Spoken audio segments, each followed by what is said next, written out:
She'd become invisible. Not slowly. It happened the day her ex-husband left and took her confidence with him. Single mother. Broken down car. Working doubles at a coffee shop where customers looked through her like she was glass. Even her 6-year-old daughter had learned to ask for less, making Christmas lists with 4 items because she knew Mama was drowning. Then Daniel Carter, the quiet customer who'd been coming in for weeks, the one who wore expensive watches and never smiled, knocked on her car window while she sat there crying in the parking lot. "I have a business proposition," he said. $50,000. And I need your answer by tonight. She should have said no. Should have known men like him didn't notice women like her unless they wanted something. But her daughter's Christmas list was taped to the fridge. And she was so tired of being invisible.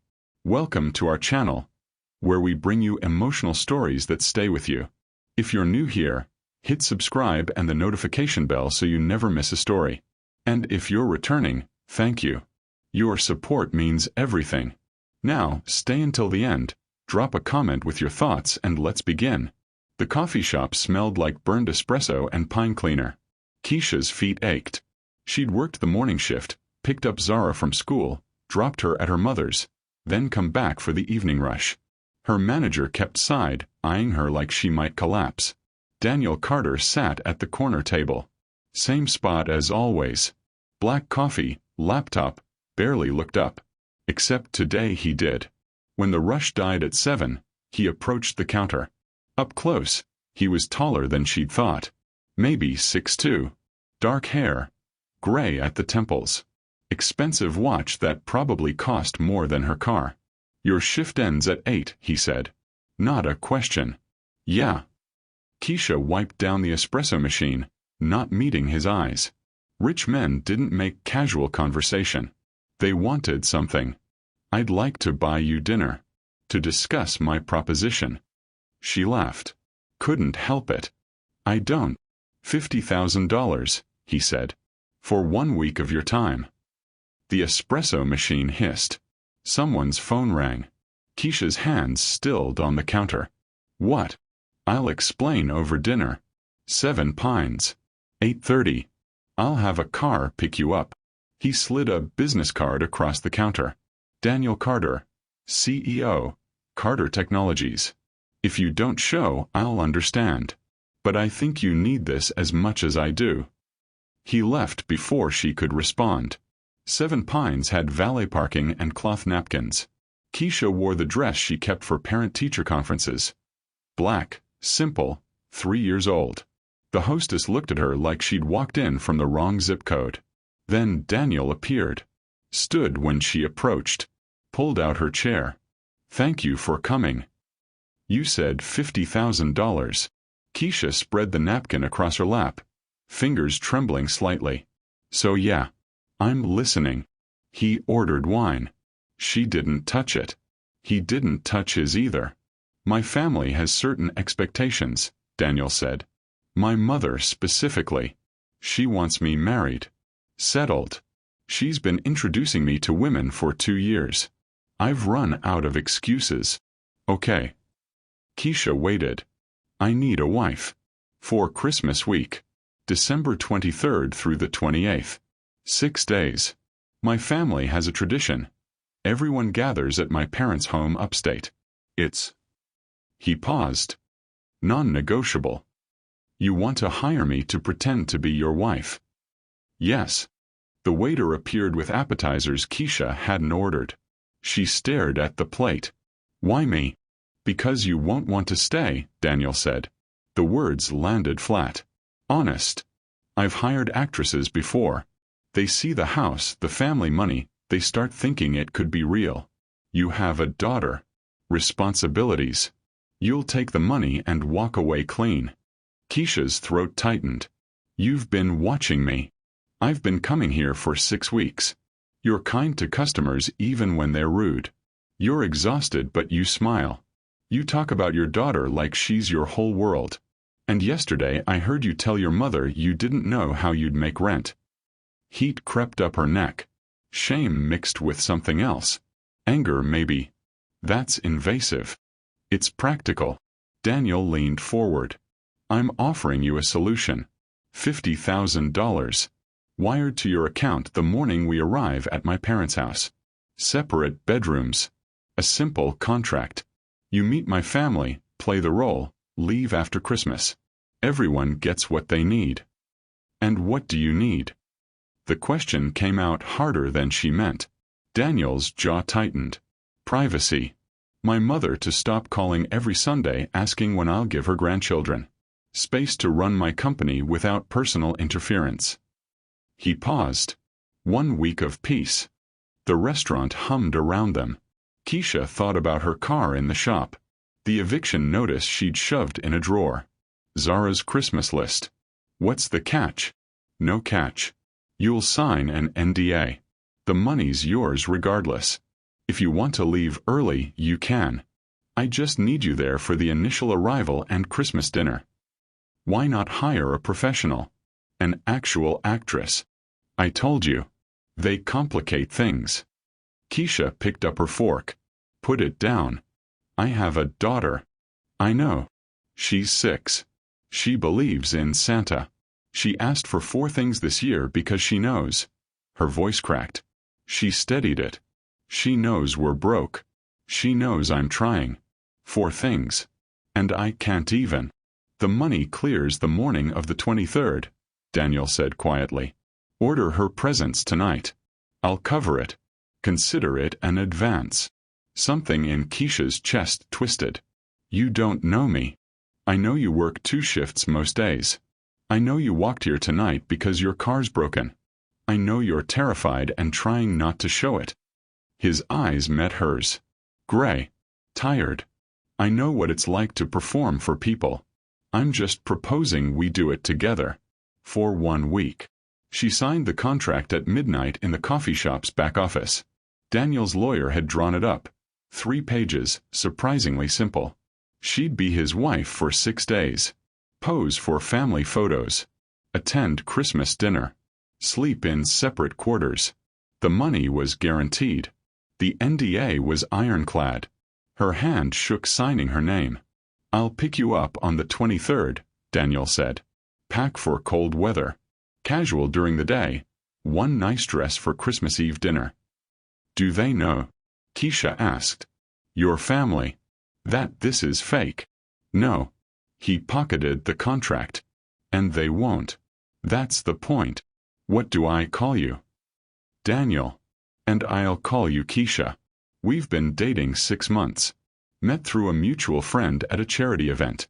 Kept it quiet because of my public profile. Sound manageable? It sounded insane. But Zara's Christmas list was on the fridge. And $50,000 would fix everything. Manageable, Keisha whispered. 4 days later. The house wasn't a house. It was an estate. Stone facade, circular driveway. Windows glowing gold against fresh snow. Keisha's stomach dropped as Daniel's car crunched up the gravel. Breathe, he said. I'm breathing. You're holding your breath. She exhaled. Fog clouded the window. This is a mistake. Probably. He parked. Turned to face her. But it's too late now. They're watching. The front door opened. A woman emerged. 50s, elegant in a cream sweater, arms already spreading wide. That's my mother, Daniel said. Her name's Margaret. She'll love you immediately. Just let her. Why would she love me? Because you're here. And I've never brought anyone home for Christmas. Before Keisha could respond, Margaret was at the car door, pulling it open, cold air rushing in with the scent of pine and cinnamon. Oh my God, Daniel, she's beautiful. Margaret pulled Keisha into a hug before she'd fully stood. I'm Margaret. I'm so happy to finally meet you. Daniel's been so secretive, I was starting to think he'd made you up. Mom. Daniel's voice carried warning. Keisha. Keisha managed. It's nice to meet you. Nice. Honey, we're family now. Come in, come in. Everyone's dying to meet you. David. Daniel's here with Keisha. Family now. The words hit different than they should have. Daniel's hand found the small of her back as they walked toward the house. Warm. Steady. For show, Keisha reminded herself. This is the job. But when they stepped inside, into the chaos of Christmas music and voices and the smell of sugar cookies, Margaret hugged her again, and Daniel's father shook her hand with genuine warmth, and his sister Rachel appeared with a glass of wine and a knowing smile. "You have no idea how long we've been waiting for this," Rachel said. Keisha's throat tightened. She took the wine, smiled, played the part, and tried to ignore how Daniel's hand stayed on her back even after the cameras stopped flashing. Dinner was loud. Daniel's family asked questions. "Where'd you grow up? What do you do? How'd you meet?" And Keisha answered with the script they'd practiced. But then his nephew Tyler, 7 years old with missing front teeth, asked if she had kids. "I do," Keisha said. "The first true thing all night.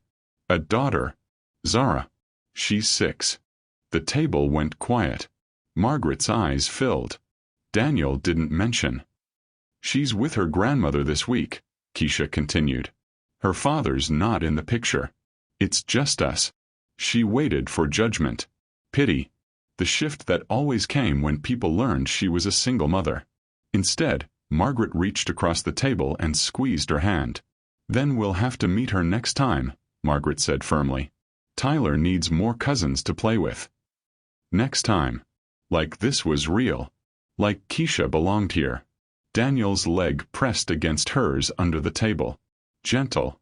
Grounding. She pressed back. They didn't speak until everyone had gone to bed. The house settled into quiet, just the hum of the heater and distant wind. Daniel found her by the Christmas tree, staring at the lights. "You were perfect tonight," he said. "I lied to your family. We both did." Keisha turned. He'd changed into a gray Henley and jeans. Looked younger. Less guarded. The fireplace cast shadows across his face. "Your mom already loves me," she said. "I warned you. Your sister thinks we're really in love. Rachel's a romantic." Tyler asked if Zara could come next time. Her voice cracked. "Next time. Like this isn't ending in 6 days." Daniel moved closer. Not touching. Just close enough she could feel his warmth. "I'm sorry," he said quietly. "I didn't think about how it would feel. For you." $50,000, Keisha whispered. "That's how it feels. Like I can breathe for the first time in 3 years. Then it's worth it. Is it?" She looked up at him. "Your family's not fake. They love you. And we're lying to them. They'll get over it. Will you?" The question hung between them. Daniel's jaw worked. He looked at the tree, the stockings hanging from the mantel, the home he'd grown up in. "I stopped belonging here a long time ago," he said. "This is just a performance. Same as your coffee shop smile. We're both surviving."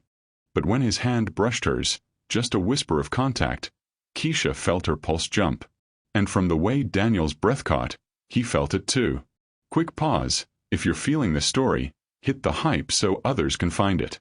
Comment where you're watching from. Now back to the story. The guest room was on the 3rd floor. Corner view, overlooking snow-covered gardens. King bed with too many pillows. Ensuite bathroom bigger than Keisha's apartment kitchen. She called Zara before bed. "Mama, guess what? Grandma let me put extra marshmallows in my hot chocolate." "That's great, baby." Keisha sat on the edge of the bed, phone pressed to her ear. The house was silent around her. Too big. Too quiet. "Are you having fun at your work thing?" Work thing. That's what she'd told Zara. A special work opportunity upstate. "Yeah, baby. It's nice here. Will you be home for Christmas?" "I'll be home the day after. We'll do our own Christmas then, okay? Just you and me." "Okay."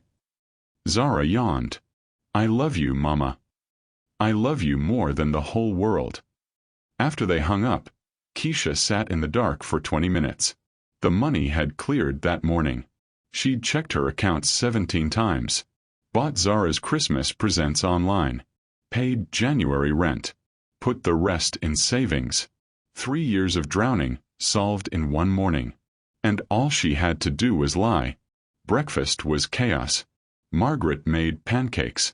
David read the paper at the table. Rachel appeared in running gear, breathless and pink-cheeked. Tyler dumped syrup everywhere. Daniel's hand found Keisha's knee under the table. She nearly jumped. He didn't move it. "So, Keisha," Margaret said, sliding more pancakes onto her plate. "Daniel tells me you work at a coffee shop?" Past tense would have been more accurate. Keisha had quit yesterday. With $50,000 in the bank, she didn't need to work doubles anymore. Could focus on finishing her degree. Find something better. But that wasn't the story.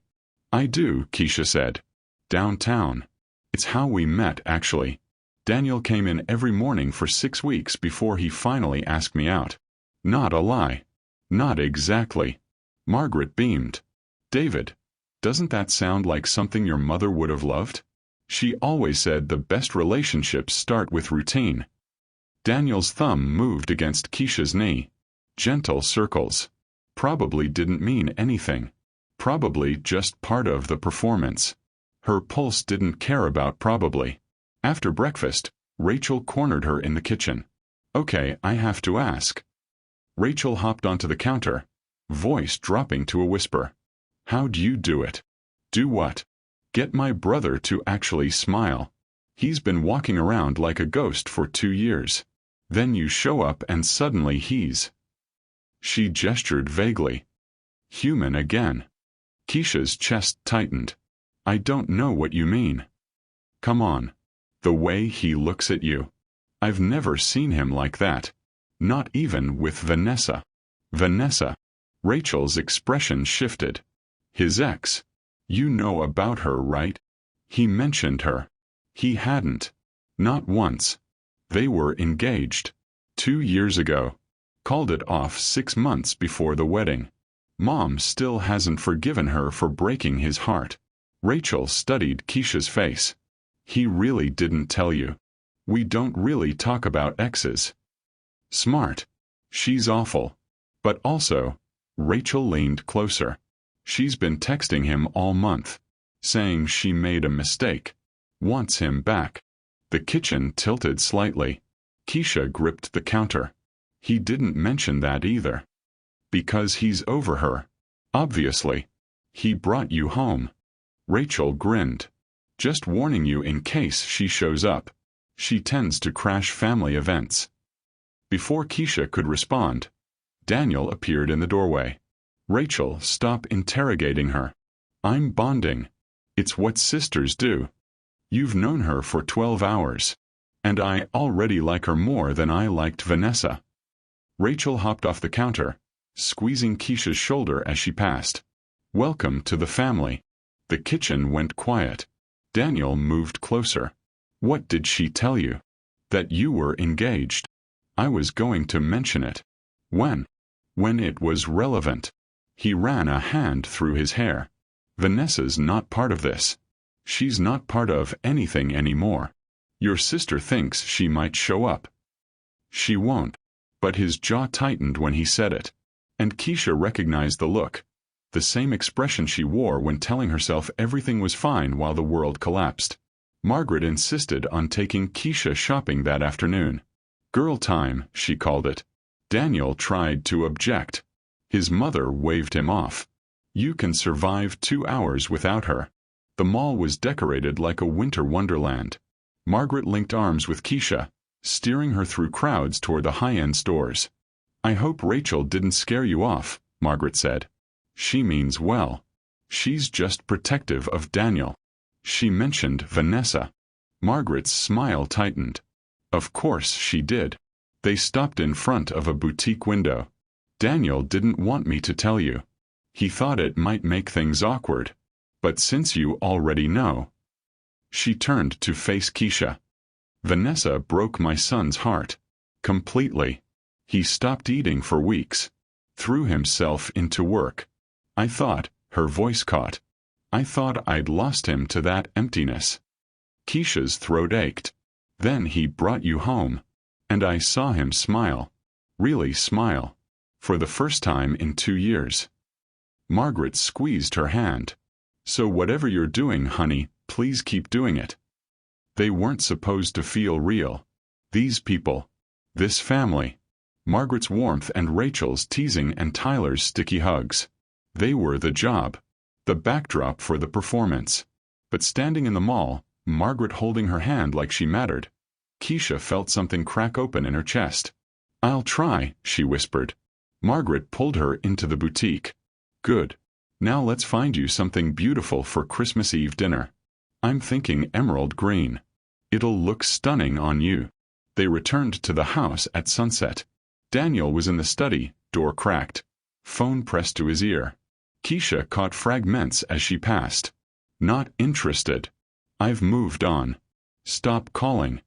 He hung up. Saw her in the doorway. "Vanessa?" Keisha asked. "Client." "You're a terrible liar." Daniel's expression shuddered. "It doesn't matter. Your sister thinks she's going to show up. Rachel's paranoid. And your mom thinks I'm healing your broken heart." He stood, cross to her, close enough she had to tilt her head back to meet his eyes. "What do you want me to say?" His voice was low, rough. "That Vanessa destroyed me? That I hired you because I'm too fucked up to do this for real? That my family's so desperate for me to be happy they'll believe anything? I want you to be honest." "I am being honest. This is a transaction. You're playing a role. In 5 days you go back to your life and I go back to mine. That's the deal." But his hand came up, tucked a strand of hair behind her ear, lingered against her jaw. "Then why are you touching me like that?" Keisha breathed. Daniel's thumb traced her cheekbone. "Because my mother's watching from the hallway." Keisha turned. Margaret was there, smiling, already retreating. When she looked back, Daniel had stepped away. "5 more days," he said quietly. "Then we're done." Margaret announced Christmas cookie decorating after lunch. The dining table disappeared under flour and frosting and sprinkles. Tyler took his job seriously, tongue poking out as he piped wobbly stars. Rachel made obscene snowmen. David told terrible jokes. Keisha sat between Daniel and Tyler, decorating trees with careful precision. This, flour on her hands, laughter filling the room, Tyler asking her opinion on his designs. This felt like the Christmases she'd wanted to give Zara. The ones she couldn't afford. "You're good at this," Daniel said quietly. She'd made a perfect pine tree. Green frosting, white dots for snow, yellow star on top. "I practice with Zara. She's obsessed with decorating. Last year we made cookies with sidewalk chalk because I couldn't afford food coloring." Daniel's hand stilled on his cookie. "That's not," he stopped. Started again. "You shouldn't have to do that." "Yeah, well. Single mom. No degree. 2 jobs barely covering rent." She added another dot of white. "This money changes everything. Zara can do dance classes. I can go back to school. We can breathe." "What are you studying?" "Business administration. I want to open my own cafe someday. Somewhere people feel welcome. Like they belong." She glanced at him. "Pipe dream, probably." "Why?" "Because people like me don't get to dream that big." Daniel's jaw tightened. "People like you. You know what I mean." "I don't actually." Keisha set down her cookie, lowered her voice. "Daniel, I work at a coffee shop. You're a tech CEO. I'm a single black mother from the South Side. You grew up in this." She gestured at the house. "We're not the same." "No, we're not." He leaned closer. "But that doesn't mean you don't deserve to dream." Tyler chose that moment to dump an entire bottle of silver sprinkles on his cookie. Margaret laughed. Rachel made a joke about the floor being more decorated than the cookies. But Daniel's eyes stayed on Keisha. And she couldn't breathe right. That night, they sat by the fire after everyone went to bed. It was becoming a routine. Separate bedrooms upstairs. But these stolen hours downstairs. Just them and the crackling wood and the Christmas tree lights. "Tell me about Zara," Daniel said. So she did. Told him about Zara's obsession with dinosaurs. How she'd memorized all their names by age 4. How she wanted to be a paleontologist. How she asked questions Keisha didn't know how to answer and made up songs about everything. Her dad left when I told him I was pregnant, Keisha said. I was 23, working 2 jobs trying to finish my degree. He said he wasn't ready to be a father. Signed away his rights before she was born. I'm sorry. Don't be.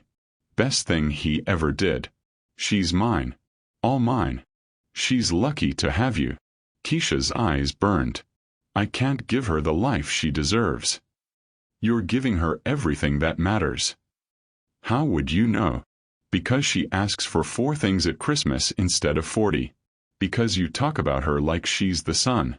Because you're here lying to my family so she can have presents under a tree. Daniel's voice softened.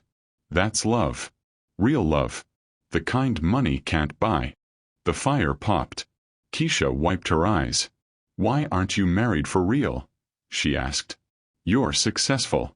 Good looking. Your family adores you. Because I'm not very good at letting people in. Vanessa got in.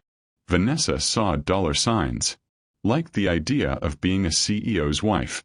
When I lost a major contract and spiraled for 6 months, she bailed. He stared at the fire. Can't blame her. I was a mess. That's when you're supposed to stay. In theory. Not in theory. For real. When someone's drowning, you don't let go. You hold on harder. Daniel looked at her. Really looked. Is that what you do? Every day. For Zara. For myself. You hold on. His hand found hers on the couch. Threaded their fingers together. This isn't real, he said quietly. But it feels. I know. They sat like that until the fire died. Holding hands. Not talking. Pretending they weren't both terrified of what happened in 3 days when this ended. Christmas Eve morning. Keisha woke to Tyler jumping on her bed. Keisha. Keisha. It's Christmas Eve. We're making gingerbread houses and Dad says I can put on whatever candy I want and Grandma made hot chocolate. She blinked awake. Tyler's grin was missing 2 teeth. His dinosaur pajamas were inside out. Does your uncle know you're in here? Uncle Daniel said to wake you up. He said you sleep like a rock. Before she could respond, Daniel appeared in the doorway. Still in sleep clothes. Gray t-shirt, flannel pants. Hair messy. He looked younger. Almost unguarded. Tyler, I said knock first. I did knock. She didn't answer. Once. You knocked once. That counts. Daniel's eyes met Keisha's. Something passed between them. Warmth. Amusement. The easy intimacy of people who'd known each other longer than 4 days. It's fine, Keisha said. I'm up. Tyler bounced off the bed. Hurry. Grandma made the good hot chocolate with the real whipped cream. He raced out. Daniel lingered. Sorry. He's been awake since 5. It's okay. Keisha sat up, pulling the blanket higher. The room was cold. Or maybe she was just hyper-aware of Daniel standing in her doorway, looking at her like that. Like what? Like this was real. Margaret wants everyone in matching pajamas for tonight's photos, Daniel said. She bought you a set. Red flannel. It's downstairs. Of course she did. My mother's a lot. Your mother's amazing. Daniel's expression softened. Yeah, she is. He turned to leave. Stopped. Keisha. Yeah. Thanks for this. For being here. For, he gestured vaguely. All of it. Then he was gone before she could answer. The gingerbread house competition was serious business. David had blueprints. Margaret had a timer. Rachel trash-talked everyone. Tyler covered his house in so much candy it collapsed twice. Daniel built with methodical precision. Keisha watched his hands, steady, careful, and remembered how they'd felt holding hers last night. You're staring, he said without looking up. You're very focused. I'm competitive. About gingerbread houses. About everything. Rachel snorted from across the table. He made us measure the marshmallows by weight last year. By weight. For a fake house we're going to eat. Precision matters, Daniel said. You're ridiculous, Rachel said. But she was smiling. Keisha assembled her house slowly. Added windows made of crushed hard candy. A door outlined in red frosting. Gumdrop bushes along the pathway. That's beautiful, Margaret said, leaning over her shoulder. My daughter would love this. She'd put dinosaurs on the roof. Then we'll make her one after Christmas. You'll bring her here and we'll have our own decorating day. Just us girls. After Christmas. When the contract expired. When Keisha went back to her real life and these people became memories. That sounds nice, Keisha managed. Margaret kissed the top of her head. Like it was natural. Like Keisha was hers to kiss. And Keisha had to look away before she cried. Christmas Eve afternoon. The dress Margaret bought her was perfect. Emerald green, off-shoulder. Hitting just above her knees. Keisha stared at herself in the mirror. She looked different. Not expensive exactly. Just seen. Like she mattered. Rachel appeared in the doorway, already dressed in burgundy. Okay, wow. You look incredible. Your mom has good taste. My mom's trying to lock you down permanently. Fair warning. Rachel came into the room, zipped up the back of Keisha's dress. She told Dad this morning that you're the best thing that ever happened to Daniel. Direct quote. Keisha's chest tightened. Rachel. I know it's fast. But I see it too. The way he looks at you. How he's been since you got here. Lighter. Present. He laughs at Tyler's jokes instead of just tolerating them. He actually participated in gingerbread decorating instead of working through it on his phone. Rachel met her eyes in the mirror. Whatever you're doing, it's working. Don't stop. I'm not doing anything. You're being yourself. That's everything. After Rachel left, Keisha sat on the bed. The money was in her account. The contract was almost complete. 2 more days. Then she'd go home to Zara and her real life, and this would become the week she pretended to belong somewhere. Her phone buzzed. Daniel. Need help with your zipper? She smiled despite everything. Keisha. Your sister already got it. Daniel. Then need help with anything else? Keisha. I'm good. 3 dots appeared. Disappeared. Appeared again. Daniel. You look beautiful, by the way. I saw you through the door. Rachel made me leave before I could say it. Her pulse jumped. Keisha. You're not supposed to say things like that. Daniel. Why not? Keisha. Because this isn't real. The dots appeared and stayed there for a full minute. Then. Daniel. Right. See you downstairs. Christmas Eve dinner was formal. The dining room table stretched forever. White tablecloth, silver candlesticks, Margaret's grandmother's china. Extended family had arrived. Aunts, uncles, cousins Keisha couldn't keep track of. Everyone wanted to meet Daniel's girlfriend. She shook hands. Smiled. Repeated the backstory. Met through mutual friends. 6 months. Kept it quiet. Yes, she had a daughter. 6 years old. No, she didn't bring her this time. Maybe next year. Next year. The lies built on lies. Daniel's hand stayed on her lower back the entire time. Grounding. Possessive. Like she belonged to him. Like this was real. Dinner was 12 courses. Keisha lost track after the soup. Wine flowed. Conversations overlapped. Margaret kept catching her eye and smiling. Halfway through the main course, Daniel's phone buzzed. He ignored it. It buzzed again. A third time. He glanced at the screen. His entire body went rigid. Excuse me. He stood, napkin dropping to his chair. I need to take this. He left before Keisha could ask. Rachel leaned over. Vanessa. Probably. Want me to slash her tires? Keisha laughed despite the knot in her stomach. Maybe later. 10 minutes passed. 15. Margaret kept glancing at the empty chair. David cleared his throat and changed the subject. Then the doorbell rang. The table went silent. Margaret stood. "I'll get it." "Mom," Rachel started. But Margaret was already moving. They heard the door open. A woman's voice. Sharp. Insistent. "I know he's here, Margaret. I saw his car." Daniel reappeared in the dining room doorway. His face had gone blank. The mask he'd worn that first night at Seven Pines.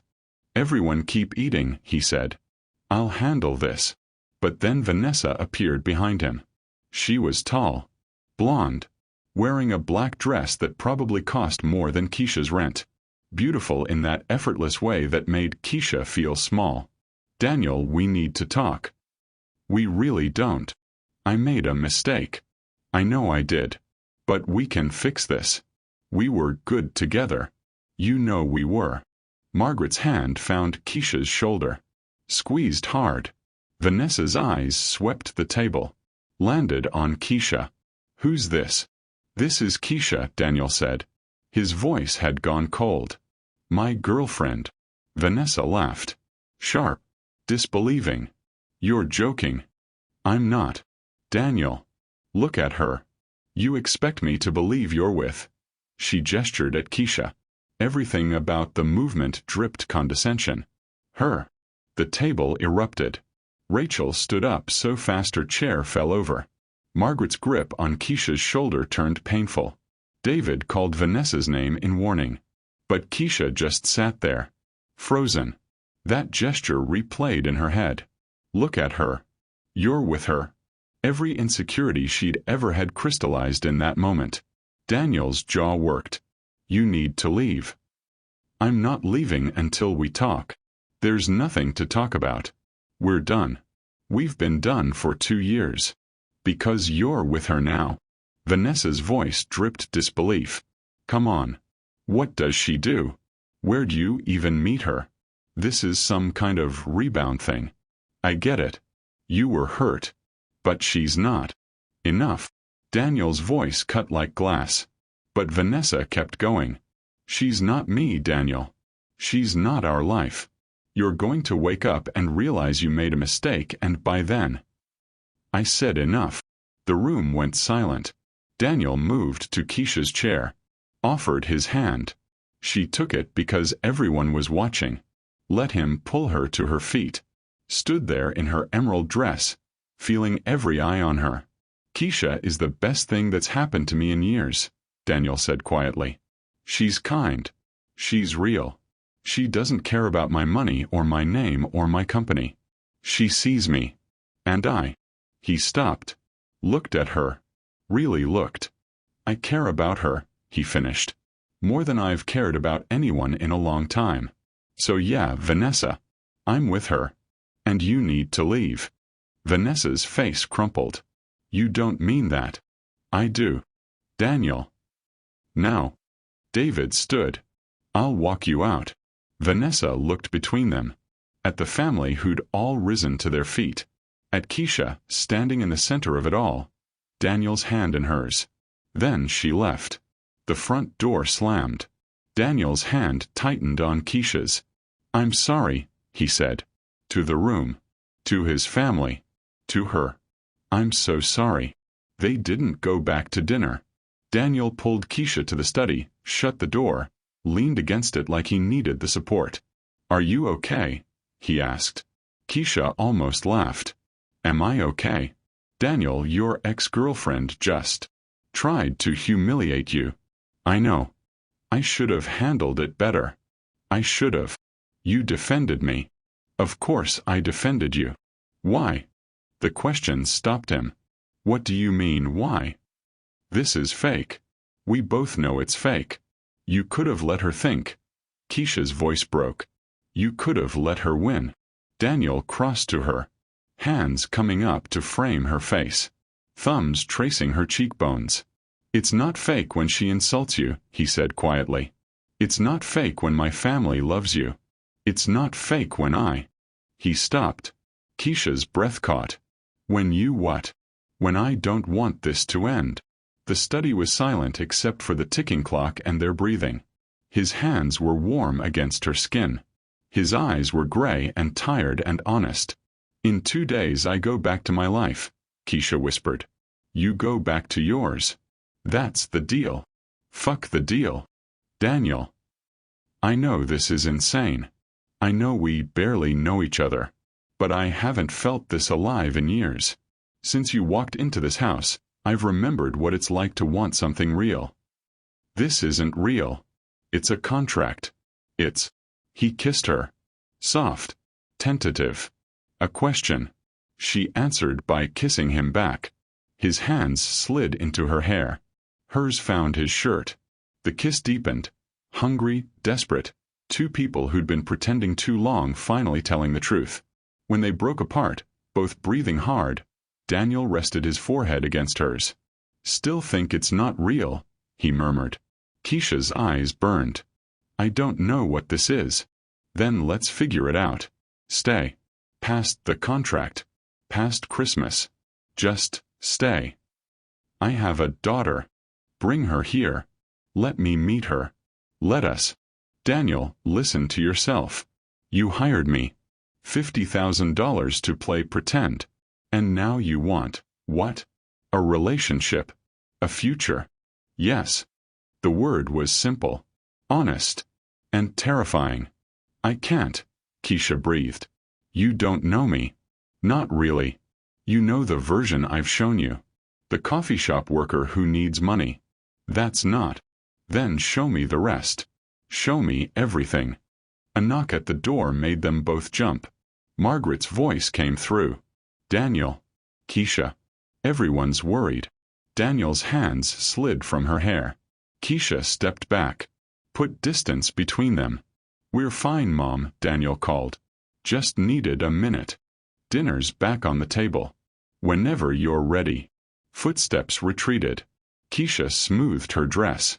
Avoided his eyes. "This was a mistake," she said. "Keisha. We have 2 more days. Let's just get through them. Then we're done. Like we agreed." "I don't want to be done." "Well, I do." The lie tasted bitter. $50,000. That's what this is. Don't make it more complicated. She left before he could argue. Before she could change her mind. Before she could admit that she didn't want to be done either. Christmas morning. Keisha didn't sleep. Just stared at the ceiling, replaying the kiss. The way Daniel's hands felt in her hair. How his voice cracked when he said, "Stay." She was leaving tomorrow. End of contract. That was the plan. Except her chest hurt thinking about it. At 6 a.m. she gave up. Pulled on jeans and a sweater. The house was silent. She crept downstairs. Tyler was already in the living room, sitting in front of the tree in his dinosaur pajamas, staring at the presents like they might disappear. "You're not supposed to be up yet," Keisha whispered. "Neither are you." She sat beside him. "Can't sleep. Too excited." He looked at her seriously. "Do you think Santa knows I've been mostly good?" "Mostly. I put a frog in Rachel's purse. But it was a little frog. And it didn't hurt anything." Keisha bit back a smile. "I think Santa understands." They sat in comfortable silence. Tree lights glowing. Outside, snow had started falling again. "I'm glad Uncle Daniel brought you," Tyler said. "You're nice. Grandma says you make him happy." Keisha's throat tightened. Yeah. He's been sad for a while. Since Vanessa left. But he laughs now. With you." Before she could respond, Daniel appeared at the bottom of the stairs. Also couldn't sleep, apparently. His eyes found hers across the room. "Tyler, did you wake everyone up?" he asked. "Nope." Keisha was already awake. "Couldn't sleep," she said quietly. Their eyes held. Everything from last night hung between them. "Me neither," Daniel said. Margaret insisted on making Christmas breakfast. Eggs, bacon, biscuits, more food than 10 people could eat. The family gathered in pajamas, red flannel matching sets that Margaret had bought everyone. Keisha sat between Daniel and Tyler. Daniel's leg pressed against hers under the table. She didn't move away. They hadn't talked about the kiss, about what he'd said, about any of it. Maybe they wouldn't. Present opening was organized chaos. Tyler tore through his gifts. Rachel received wine and books. David got tools. Margaret cried over a photo album. Then Margaret handed Keisha a box. "This is for you, honey." "Margaret, you didn't have to. Open it." Inside was a delicate gold bracelet. Engraved on the inside, "Family isn't always blood." Keisha's vision blurred. "We wanted you to know," Margaret said softly, "that you belong here. With us. With Daniel. Your family now." Rachel was crying. David cleared his throat roughly. Tyler asked if he could see. Daniel's hand found Keisha's knee. Squeezed. And Keisha wanted to scream. Because they were so good. So kind. And she'd been lying to them for 6 days. Taking their love under false pretenses. Letting them believe in something that wasn't real. "Thank you," she managed. "It's beautiful." She put it on with shaking hands. It felt like a chain. Afternoon. The family scattered after lunch. Margaret and David napped. Rachel took Tyler sledding. Daniel disappeared to his childhood bedroom. Keisha found herself alone in the study. The room where they'd kissed. She could still feel his hands in her hair. Her phone buzzed. "Mom. Zara's asking when you're coming home." "I told her tomorrow." "That's still right." "Keisha." "Yes. Tomorrow afternoon." "Mom, good. She misses you. And honey. Whatever you're doing up there. Be careful. I can hear it in your voice. You're getting attached." Keisha stared at the message. "Keisha. I'm fine." "Mom. No, you're not. But I love you anyway. See you tomorrow." The study door opened. "Daniel. We need to talk," he said. "No, we don't." "Keisha. Tomorrow I leave. We knew that from the start. This was always the plan." He closed the door. Leaned against it. "Plans change." "Not these plans." "Why not?" "Because." She stood paced. "Because you hired me, Daniel. $50,000 to play pretend. Your family thinks I'm your girlfriend, but I'm an employee. A contractor. And now you're saying you have feelings and asking me to stay, and your mother gave me a bracelet that says I'm family, but I'm not. I'm not family. I'm a liar who's been taking advantage of their kindness for a week." "You haven't taken advantage of anything." "Yes, I have. They love me. Margaret bought me this dress. Rachel wants to be my friend. Tyler asks me to read him bedtime stories. And it's all based on a lie. Then let's tell them the truth." The words hung in the air. Keisha stared at him. "What?" "Let's tell them. Right now. The whole thing. How I hired you. Why you said yes. All of it. Are you insane? That would destroy them. Or it would give us a chance to start over. For real this time. There is no us. Isn't there?" He moved closer. "You felt it too last night. When I kissed you. When I asked you to stay. You felt it. Feeling something doesn't make it real." "Why not?" "Because real is hard. Real is me working 2 jobs to feed my daughter. Real is you running a tech company and living in a world I don't belong to. Real is you waking up in 6 months and realizing you made a mistake." "I won't. You don't know that. I know I haven't felt this way in years. I know being around you makes everything easier. I know my family sees it. They love you. Not because I'm paying you. Because you're worth loving." Keisha's eyes burned. "Stop." "Why?" "Because I want to believe you." The words burst out. "Because part of me wants to stay and play house and pretend that a coffee shop worker can fit into this world. But I can't. I have a daughter. Responsibilities. A real life that doesn't include estates and Christmas gingerbread competitions and—" Her voice broke. "You." Daniel's jaw worked. "What if I said I want all of it? You and Zara and your real life. Then I'd say you're not thinking clearly.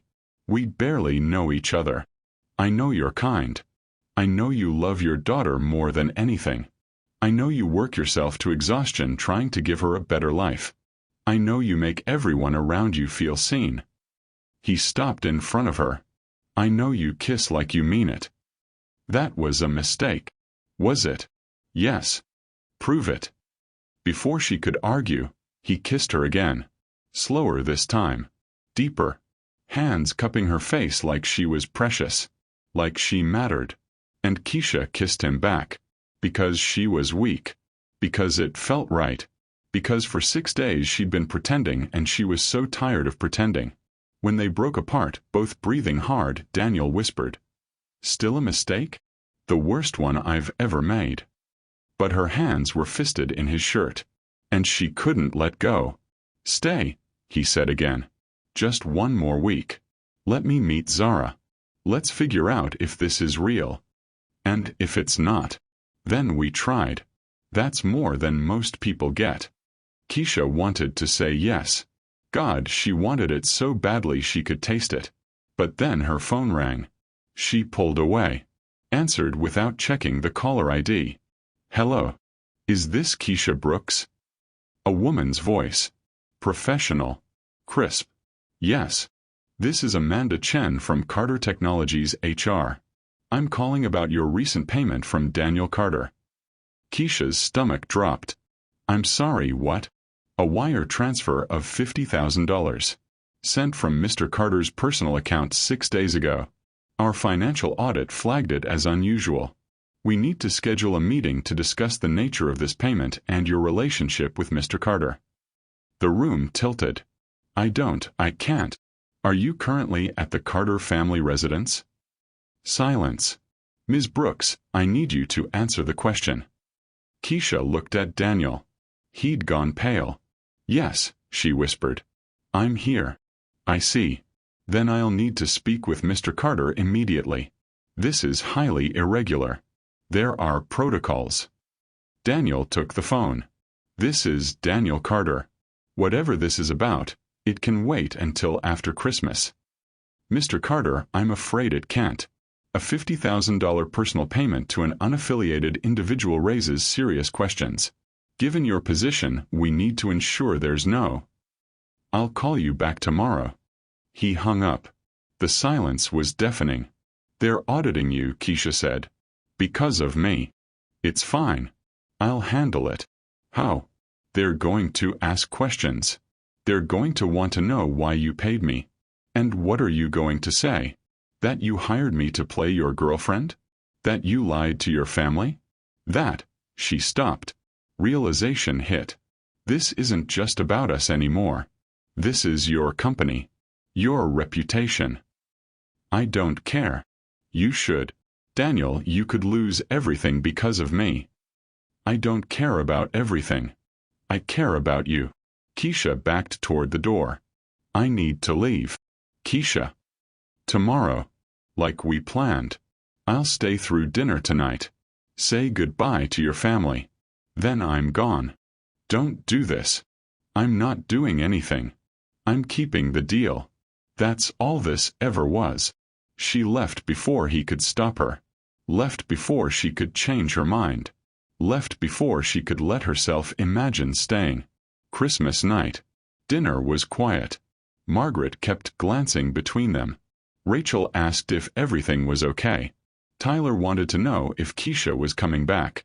"She has to get home to her daughter," Daniel said. His voice was flat. "But she'll visit again, right?" Tyler pressed. Silence. "Right, Keisha?" Tyler asked. Keisha forced a smile.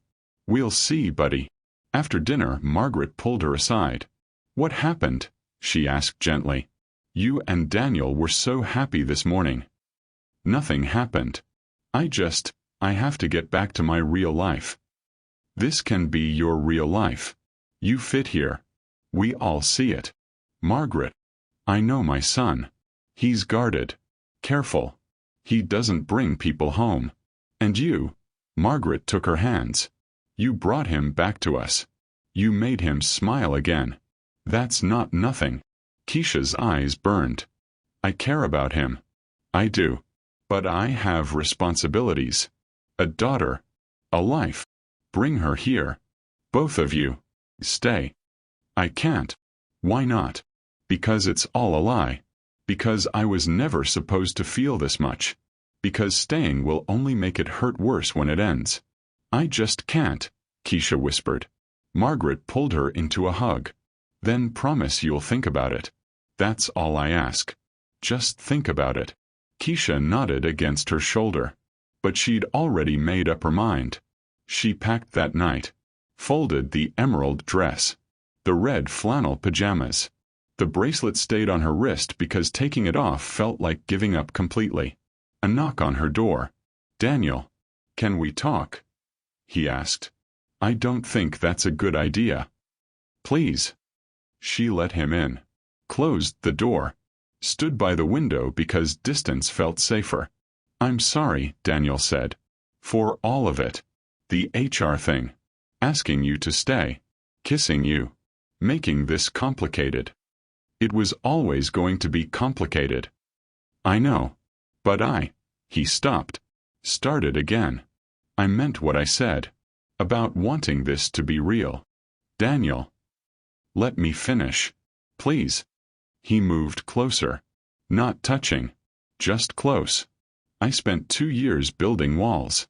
Convincing myself I was fine alone. Then you walked into my life and reminded me what it felt like to want something. Not just success or approval or control. Something real. Someone real. Keisha's throat ached. You barely know me. So let me know you. Give me a chance. And if it doesn't work? If you wake up in 3 months and realize I don't fit in your world? Then at least we tried. But Keisha, his voice softened. What if it does work? What if this is the start of something that actually matters? She wanted to believe him. Wanted it so desperately she felt it in her bones. But life had taught her better. I'm leaving tomorrow, she said quietly. That's what's best for both of us. Daniel's jaw tightened. You're scared. Yes. Of what? Of this. Of wanting it too much. Of letting my daughter get attached and then losing you. Of believing in something that can't last. It can last if we let it. You don't know that.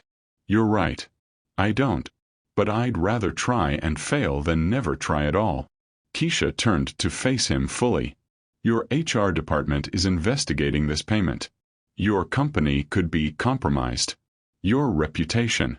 All because you decided to hire someone to play your girlfriend. I'll handle it. How? I'll tell them the truth. That I paid you. That it was my idea. That you did nothing wrong. And then what? They'll think I took advantage of you. Or that you're unstable. Either way, it's bad. I don't care. Well, I do. The words burst out. I care that you could lose everything because of me. I care that your family will find out I lied to them. I care that this, she gestured between them, was never supposed to happen. Daniel moved closer, hands coming up to frame her face. But it did happen. And I'm not sorry. Are you?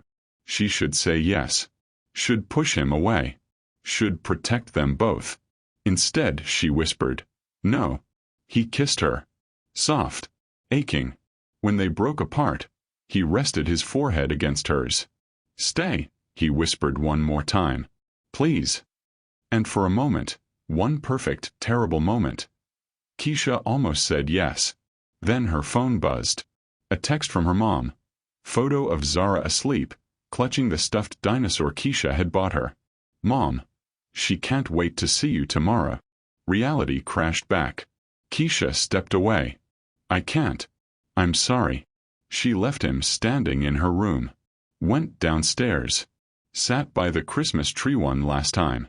And let herself cry for the life she couldn't have. Morning. Keisha woke to voices downstairs. Angry voices. She checked her phone. 8 a.m. She'd meant to leave early. Avoid the goodbyes. Too late now. She dressed quickly. Same jeans and sweater from the drive up. The emerald dress stayed folded in her bag. She couldn't take it. It belonged to the fantasy version of herself. Downstairs, Daniel was in the study with the door half open. She could hear him clearly. "Don't care what the board thinks. This is my personal business." A woman's voice. Sharp. "Daniel, a $50,000 payment to an unaffiliated woman you brought home for Christmas raises questions. Serious questions. The board wants answers. Then tell them to ask me directly. They're concerned about liability. About judgment. About what? That I might actually care about someone." Silence. Then, "Is that what this is? You care about her?" "Yes." "Enough to risk your position?" Another silence. Longer. "Yes," Daniel said finally. "Enough for that." Keisha's chest cracked open. She turned to leave. Ran directly into Rachel. "You're running," Rachel said. "Not a question. I have to get back to my daughter." "Bullshit. You're scared." "Rachel." "I get it. My brother's intense. This family's a lot. But you make him happy. Actually happy. And you're going to throw that away because it's hard." "It's more complicated than that." "It's always more complicated. That's life. But walking away won't make it simpler. It'll just make you both miserable. Your brother has bigger problems than me right now." "You're not a problem. You're the solution. Can't you see that?" Before Keisha could respond, Margaret appeared at the top of the stairs. Her eyes were red. "You're leaving." "I have to." "No. You don't. You're choosing to." Margaret came down slowly. "I raised 4 children. I know what fear looks like. And honey, you're terrified." "I'm being practical. You're breaking my son's heart. And your own." Keisha's vision blurred. "Margaret, I can't. Can't or won't. Both. Neither. I don't know." She wiped her eyes. "I was never supposed to be here this long. This was temporary." "Nothing about you feels temporary." The study door opened. Daniel emerged. Saw her standing there with her bag. His face went blank. "You're leaving now."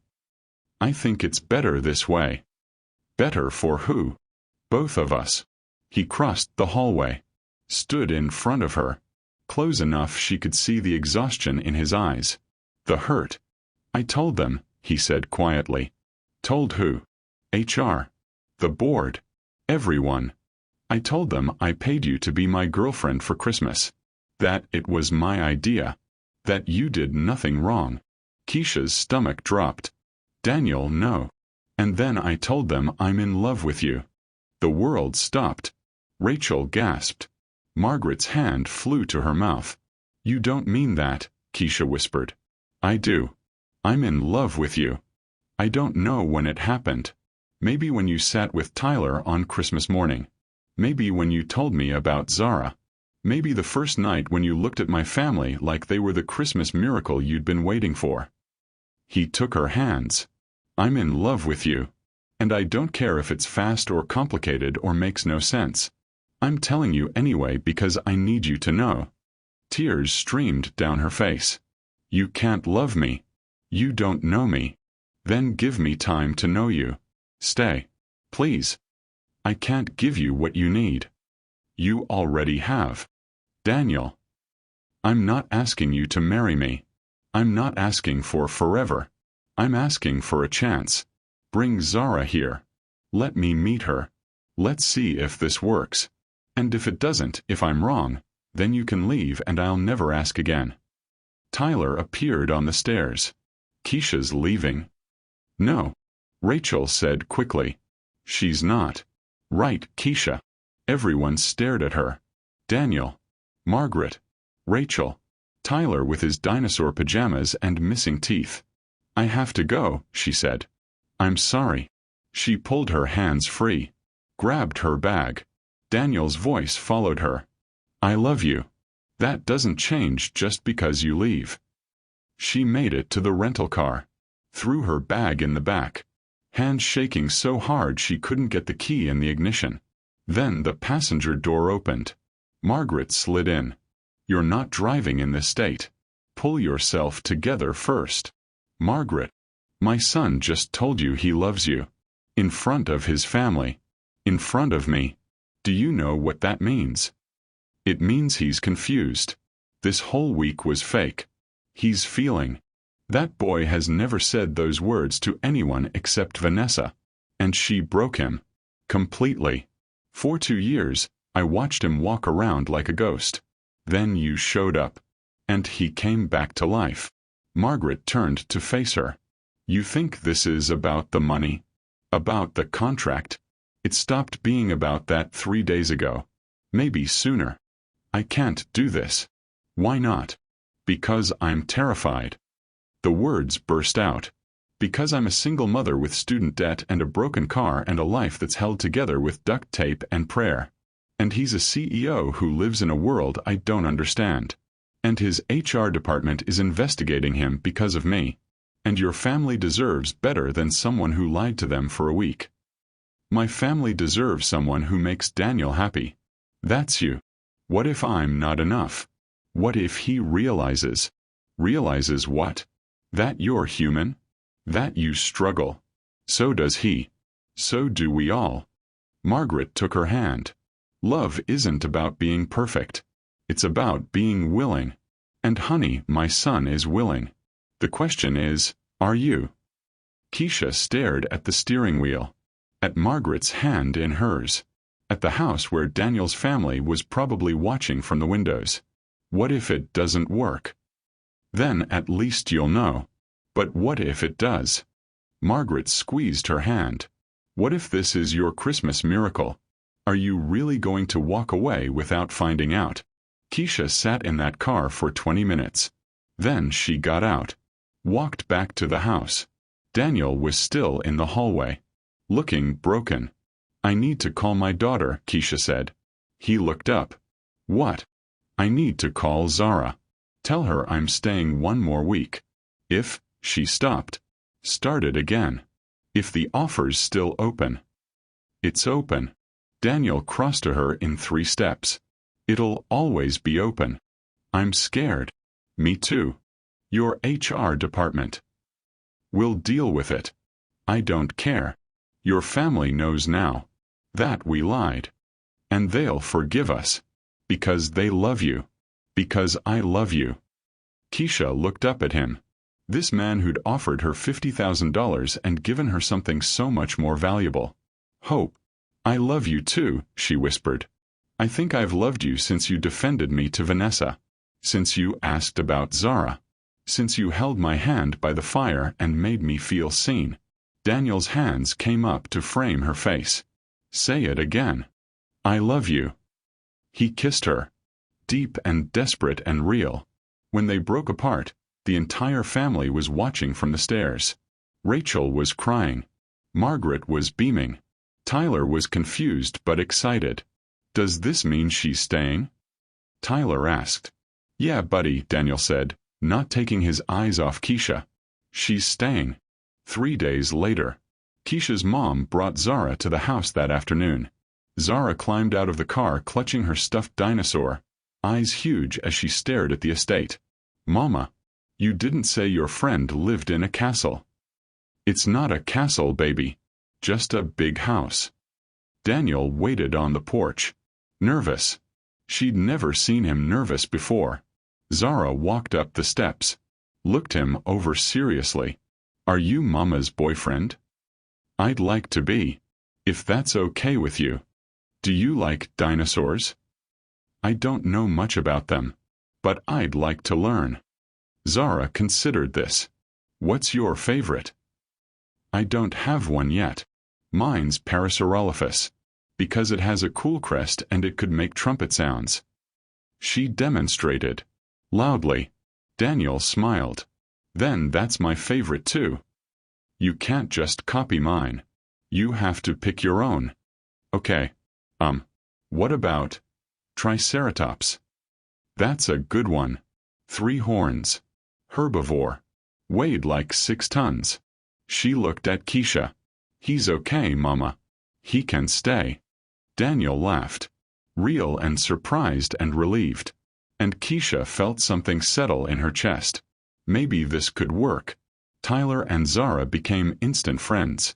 They spent the afternoon building a dinosaur habitat out of pillows and blankets.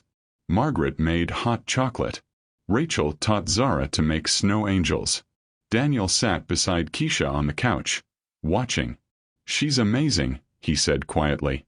"She is. Thank you for letting me meet her. Thank you for wanting to." His hand found hers, threaded their fingers together. "My HR department cleared the investigation," he said. "Officially. I explained everything. Took full responsibility. They're not happy, but it's handled. And the board? Doesn't matter. I'm the majority shareholder. They can complain all they want." "Daniel. I meant what I said. I don't care about any of it. Not compared to this." Zara appeared in front of them. "Daniel, can you read me a dinosaur book? Mama says you're really smart, so you probably know all the words." "I'd love to." He followed her to the pile of books Margaret had bought. Sat on the floor. Zara climbed into his lap like she'd known him forever. And Keisha watched the man she loved read to her daughter about extinct creatures and ancient worlds. Margaret sat beside her. "See? Christmas miracle." "Yeah," Keisha whispered. "I'm starting to believe." New Year's Eve. Daniel found Keisha alone on the back porch. Snow was falling. The property stretched out forever, white and perfect and peaceful. "Your family's looking for you," she said. "Rachel wants to do countdown toasts." "They can wait." He wrapped his arms around her from behind, rested his chin on her shoulder. "I wanted a minute with you." "We've had lots of minutes." "Not enough. Will never be enough." She leaned back against him. "Your family's adopting Zara. Tyler's teaching her to play video games. Margaret's planning her birthday party. Rachel bought her 3 dinosaur books." "Is that okay?" "It's terrifying. And perfect." She turned in his arms. "What happens when we leave? When I go back to reality?" "This is reality. You and me. Zara. My family. This is real. I still need to finish my degree. Find a real job. Figure out childcare. So do it from here. There are schools nearby. My mom would love to watch Zara. Hell, she'd probably pay you to let her." He paused. "Or move in. Both of you. I have more than enough space." "Daniel. Not because I'm trying to fix your life. Because I want to build one with you. But if you need your own place, we'll find you one. Whatever makes you comfortable." Keisha's eyes burned. "Why are you so good to me?" "Because you're worth it. Because Zara's worth it. Because for the first time in years, I want something more than just success." He cupped her face. "I want a life. With you." Inside, someone started counting down. 10, 9, 8. "I love you," Keisha said. "In case I haven't said it enough." 7, 6, 5. "I love you too," Daniel said. "In case you needed to hear it again." 4, 3, 2, 1. "Happy New Year." He kissed her as fireworks exploded over the property, as his family cheered inside, as snow fell around them. And Keisha kissed him back. The coffee shop worker and the CEO. The single mother and the man who'd hired her to play pretend. The woman who'd come for $50,000 and stayed for love. 6 months later, June. Keisha's cafe opened on a Tuesday. Small space downtown. Exposed brick. Mismatched furniture. Chalkboard menu. Art from local artists on the walls. The sign above the door read, "Second Chances Coffee." Margaret cried when she saw it. Rachel took approximately 800 photos. Tyler and Zara ran around marking their favorite table, with a hand-drawn reserved sign. Daniel stood in the doorway, watching Keisha wipe down the espresso machine she'd spent 3 months learning to use properly. "You did it," he said quietly. "We did it." She set down the towel. "Your mom handled permits. Rachel designed the logo. She stopped. You believed in me. Always will." The cafe had been her dream. The one she'd mentioned during gingerbread house decorating. The one she'd thought was impossible. Daniel had co-signed her business loan. Margaret had connected her with contractors. Rachel had built the website. David had negotiated her lease. His family had made it real. Their family now. Because somewhere between Christmas and New Year's, between Zara meeting Daniel and Margaret teaching her to make pierogi, between late-night talks and early-morning pancakes, the lines had blurred. Keisha and Zara lived in the guest house on the estate now. Separate space. Independence. But close enough for family dinners and Tyler's weekend sleepovers and Margaret's tendency to show up with groceries. Just because. First customers here, Rachel called from the door. An older black woman walked in. Looked around. Smiled. "This place feels good," she said. "Warm. Like coming home." "That's the point," Keisha said. "What can I get you?" That evening. The cafe closed at 6. Keisha locked up, exhausted and exhilarated. Her feet ached. Her back hurt. She'd never been happier. Daniel was waiting in his car. Passenger seat reserved for her. "How was day one?" he asked. "Perfect. Terrifying. I think I served 60 people. Ran out of muffins twice. Spilled coffee on myself 4 times. So you loved it." "So much." They drove in comfortable silence. Past the estate, Zara was having dinner with Margaret tonight, to Daniel's penthouse in the city. Their place. Where they'd been spending more nights lately. Where Zara had her own room painted purple with glow-in-the-dark stars. Inside, Daniel ordered dinner. Thai food from the place Keisha loved. They ate on the couch, her feet in his lap, talking about the cafe and his latest project and Zara's upcoming dance recital. Normal. Easy. Real. "I got a letter today," Keisha said. "From my university. I'm officially re-enrolled for fall semester." Daniel's hands stilled on her feet. "That's amazing." "Part-time. Online mostly. But I'll finish my degree. I'm proud of you. Couldn't have done it without the money. Without you. You would have found a way. You always do." Maybe. Or maybe she'd still be working doubles at someone else's coffee shop. Barely surviving. Too tired to dream. The contract had changed everything. $50,000 for 6 days. She'd gotten so much more. 2 weeks later. Vanessa showed up at the cafe on a Thursday afternoon. Keisha recognized her immediately. The blonde hair. The designer clothes. The expression that said she owned whatever room she entered. "Can I help you?" Keisha asked. "Americano. 2 shots." Keisha made the drink. Slid it across the counter. Vanessa didn't leave. "So you're really still together," she said. "Daniel and you." "We are." "I have to admit, I didn't think it would last. When I heard about the contract, the $50,000, I thought for sure." She stopped. "But here you are. 6 months later. Opening cafes. Playing house." Keisha's jaw tightened. "Is there something you want?" "Just curious. What's your secret? How do you keep a man like Daniel interested?" "I don't keep him interested. We're partners. That's how relationships work." Vanessa laughed. "Partners. Right. Because a coffee shop owner and a tech CEO are such natural partners." "We are. For now. Until the novelty wears off. Until he remembers who he is and what he's worth. Until." Vanessa. Rachel appeared from the back room. She'd been helping Keisha with inventory. "You need to leave."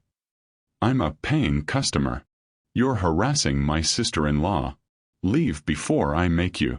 Sister-in-law. The words hit Keisha in the chest. Vanessa's eyes narrowed. "You're not married." "Not yet," Rachel said sweetly. "But give it time." After Vanessa left, Keisha sat in the back room. Hands shaking. Rachel brought her water. "You okay?" "She's right. About some of it. Daniel and I are from different worlds." "So what? You love each other. That's all that matters." "Is it?" "Keisha."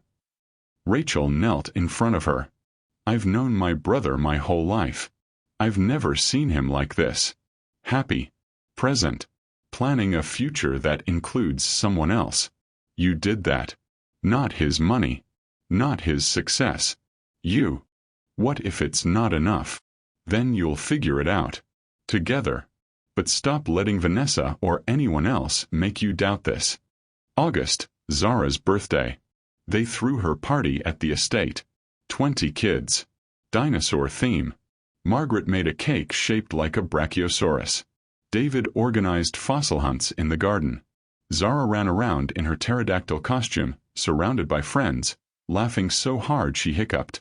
Keisha watched from the porch. Daniel's arms around her waist. She's happy, he said. She is. Are you? Keisha turned to face him. What kind of question is that? An honest one. The cafe, school, Zara, us, it's a lot. I want to make sure you're not just surviving. That you're actually happy. I'm happy. Terrified sometimes. Overwhelmed. But happy. Good. He kissed her temple. Because I'm going to ask you something. And I need you to really think about it before you answer. Her heart jumped. Okay. Move in with me. Officially. You and Zara. Not the guest house. My place. Our place. Daniel. I know it's fast. I know you need independence.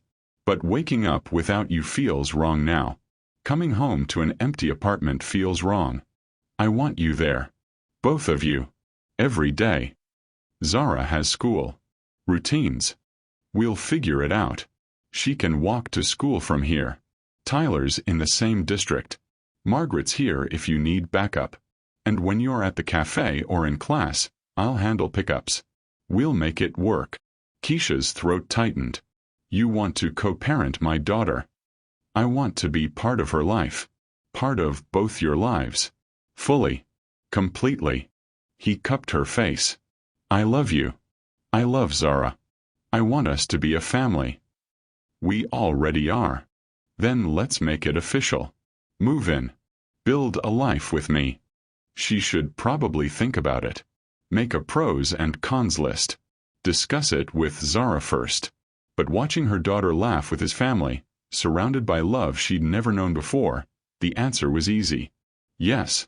Daniel's whole face lit up. He spun her around, kissed her, held her like she was the most precious thing in his world. Mama's kissing Daniel. Zara yelled. Gross. Tyler made fake vomiting sounds. The other kids laughed. But Margaret was crying. And Rachel was taking pictures. And David was grinning. And Keisha felt it again. That sensation from Christmas. Home. Christmas Eve. 1 year later. The estate looked the same. Christmas tree in the living room. Stockings on the mantel. Snow falling outside. But everything was different. Keisha lived here now. Her clothes in Daniel's closet. Her books on his shelves. Her coffee maker in his kitchen. Zara's dinosaur collection covered the playroom she shared with Tyler. Her artwork hung in the hallway. Her laughter filled the house. The family gathered for dinner. Extended relatives. Cousins. The chaos Keisha had grown to love. Halfway through dessert, Daniel stood. I have an announcement. The table went quiet. He looked at Keisha. Smiled that soft smile reserved just for her. A year ago, I hired someone to pretend to be my girlfriend for Christmas. Best decision I ever made. Daniel. Keisha started. Let me finish. He pulled a small box from his pocket. Opened it. A ring. Simple. Beautiful. A diamond surrounded by small emeralds. I'm not asking you to pretend anymore, he said quietly. I'm asking you to marry me. For real this time. Build a life with me. Raise Zara with me. Grow old with me. Say yes. The room was silent. Keisha looked at the ring. At Daniel's face. At Margaret crying. At Zara watching with wide eyes. At the family who'd become hers. She thought about that first night. Standing in the parking lot. Car broken. Dreams crushed. No way forward. She thought about the contract. $50,000 for 6 days. She thought about how sometimes the best things in life come from taking a risk on something that seems impossible. Yes, she whispered. Yes, I'll marry you. Daniel slipped the ring on her finger, kissed her while everyone cheered. Zara climbed onto her lap. Does this mean Daniel's my dad now? Keisha's eyes filled. She looked at Daniel. Only if you want me to be, Daniel said to Zara. Can I call you Dad? I'd be honored. Zara considered this seriously. Okay, but you still have to learn more dinosaur names. You only know like 5. Deal. She hugged them both. And Keisha held her daughter and her fiancé and felt gratitude so intense it hurt. For broken cars. For desperate measures. For $50,000 that became priceless. For Christmas miracles that turned into forever. 2 years later. Second Chances Coffee. December morning. The cafe was packed. Holiday rush in full swing. Keisha moved behind the counter. Muscle memory taking over. Make the drink. Smile. Next customer. The bell above the door rang. A woman walked in. Young. Maybe 23. Tired eyes. Carrying herself like the weight of the world pressed on her shoulders. She ordered black coffee. Stood at the counter counting change. It's on the house, Keisha said. I can pay. I know. But sometimes people need a break. The woman's eyes filled. Thank you. She sat in the corner. Stared at her phone like it held all the answers she couldn't find. Keisha knew that look. Had worn it herself once. During a lull, she brought over a muffin. This too. You don't have to. Someone did this for me once. I'm paying it forward. The woman's voice cracked. Bad day. Bad month. Bad year, honestly. I get it. My car broke down. I'm 3 months behind on rent. My daughter needs new shoes and I just... She stopped. Wiped her eyes. Sorry. You don't need to hear this. Actually, I do. Keisha sat down. Because 5 years ago that was me. Broke. Desperate. No way forward. What changed? Someone gave me a chance. When I didn't think I deserved one. And it changed everything. Must have been a good person. The best. And I was terrified to accept. But I did. And it led here. She gestured at the cafe. To a life I never thought I could have. The woman looked around. At the warm space. The full tables. The sense of belonging that Keisha had built intentionally. You own this. I do. Opened it 3 years ago. It's not just a cafe. It's a place for second chances. For people who need to believe things can get better. Do they? Get better. If you let them. Keisha stood. Finish your coffee. Take your time. And when you're ready, we're hiring. Part-time. Flexible schedule. If you're interested. Why would you do that? You don't know me. No. But I know what it's like to drown. And I know what one act of kindness can do.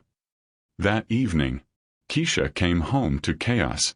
Zara, 9 now, taller, still obsessed with dinosaurs, was showing Daniel and Tyler her science project. Something involving volcanoes and way too much baking soda. Mama, watch this. The volcano erupted. Foam everywhere. Tyler screamed with delight. Did you get it on video? Zara demanded. Got it, Daniel said, laughing. Keisha stood in the doorway. Watched her family. Her daughter. Her husband, they'd gotten married 2 years ago, small ceremony, just family. And his nephew who'd become like a son to both of them. Margaret appeared with paper towels. Someone's going to clean this up. I'll do it, Grandma, Zara said. Grandma. Because Margaret had become that in every way that mattered. Daniel caught Keisha's eye. Smiled. That smile that still made her heart jump. He crossed to her. Kissed her hello. Good day. Perfect day. Hired someone new. Gave someone a second chance. Of course you did. What about you? Closed a deal. Came home early. made volcanoes explode. He tucked hair behind her ear. So yeah, perfect day. They stood there, his arms around her, watching their family clean up foam and argue about whose turn it was. Hey, Daniel said quietly. Yeah. I'm glad your car broke down. Keisha laughed. Me too. Best $50,000 you ever spent. Worth every penny. I would have done it for free, you know, if I'd known how it would end. Yeah. Yeah. He kissed her. Slow. Sweet. 5 years of history in one kiss. When they broke apart, Zara was watching them. Still gross, she announced. Get used to it, Daniel said. Never. But she was smiling. They were all smiling. And Keisha thought about that Christmas Eve 5 years ago. Standing in this same house. Pretending to belong. She didn't have to pretend anymore. She was home. What would you rate this story? Drop 0 to 10 in the comments right now. If this story moved you, hit subscribe for more emotional journeys every week. And if it truly touched your heart, consider leaving a super thanks. Your support helps us create more stories like this. Every contribution, big or small, means the world. Ready for the next story? It's even more dramatic than this one. Click now. Thank you for being part of this journey.